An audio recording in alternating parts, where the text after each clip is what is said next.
Mira was born in the dingy lanes of a red light area, where the sun never truly shined, and dreams were a luxury no one could afford.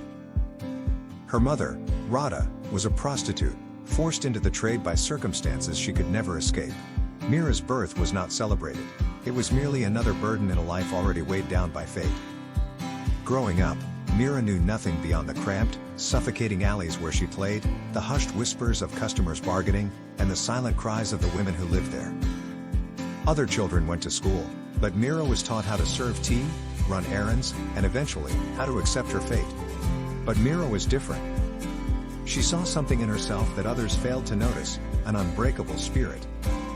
A glimpse of hope. One evening, as she carried tea to a nearby office, she saw a man giving a speech to a group of people.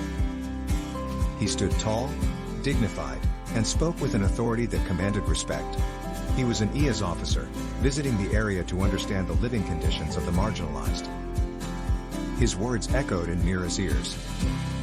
Education is the only way to change your destiny. No one is born a slave to fate. You have the power to break free. Something inside Mira awakened. Was it possible to escape? Could she be more than what society had already decided for her? That night, under the dim glow of a streetlight, she found an old, torn book thrown away by someone. She picked it up and began tracing the words with her fingers. She did not understand much, but she felt something she never had before: hope. Fighting against fate. Mira's mother, though broken by her own life, wanted more for her daughter. She secretly saved whatever little money she could and enrolled Mira in a small government school. The world outside the brothel was intimidating, and the other children mocked her when they learned where she came from. But Mira endured. She studied harder than anyone else, determined to prove she was more than just a girl from the red light district. She worked as a cleaner in houses, sold flowers at the temple, and sometimes even went hungry just to buy books. Her struggles grew when Radha fell sick. The little money they had was spent on medicines, and the men in the area whispered about Mira stepping into her mother's trade, but Mira stood firm. She would never give in. She found a mentor in her school teacher, who recognized her intelligence and helped her prepare for bigger challenges.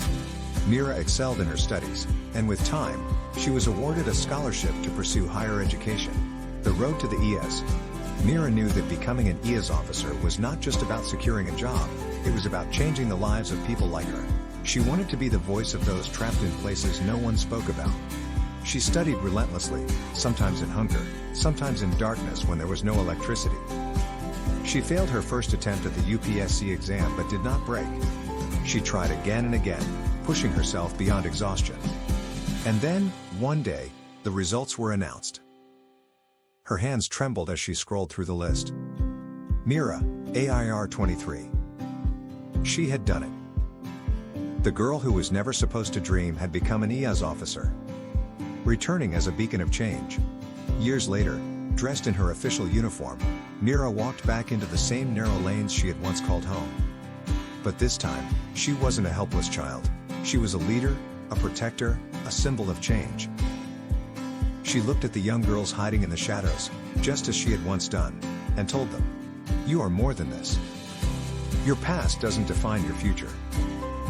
Her mother, now old and frail, touched her feet with tears in her eyes. Mira bent down, held her hands, and said, "No. You gave me wings."